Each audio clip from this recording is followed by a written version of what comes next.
చైనాలో కొత్త వైరస్ కలకలం సృష్టిస్తోంది. కరోనా మహమ్మారికి మూల కేంద్రమైన చైనాలో మరో వైరస్ కలకలం రేపుతోంది.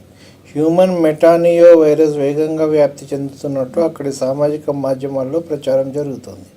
ఈ వైరస్ బారిన పడి అక్కడి ప్రజలు పెద్ద సంఖ్యలో ఆసుపత్రుల్లో చేరుతున్నట్టు సమాచారం.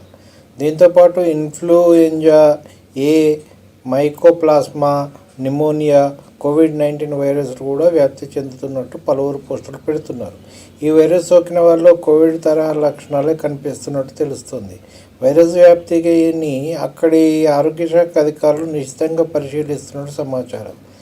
మరోవైపు అంతర్జాతీయ వార్తా సంస్థ విడుదల చేసిన నివేదిక ఈ ఊహాగానాలకు మరింత బలం చేకూరుస్తుంది.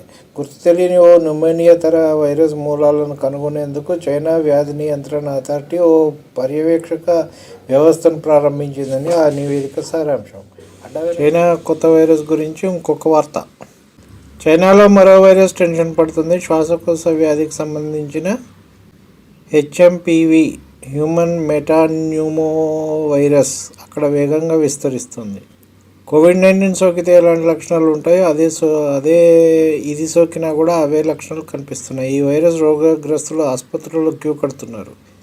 కాగా చైనాలోని చాలా ఆసుపత్రులు వైరస్ బాధితులతోటే కాకుండా influenza A, mycoplasma, pneumonia, COVID రోగులతో కిటకిటలాడుతున్నాయి. అడ్డమైన చెత్తంతా తింటారు, ప్రపంచాన్ని అవస్థ పెడతారు. ఈ చైనా వాళ్ళకి ఎన్నడూ బుద్ధి వస్తుందో ఏం పాడం. కప్పలు, పందులు, మన్ను, మశానం, కుక్కలు అన్నీ తినిచేస్తారు. బొద్దింకలు, పురుగులు, ఎర్రలు అన్నీ రోగాల బారిన పడతారు. ఇక్కడ మనకు అవస్థ.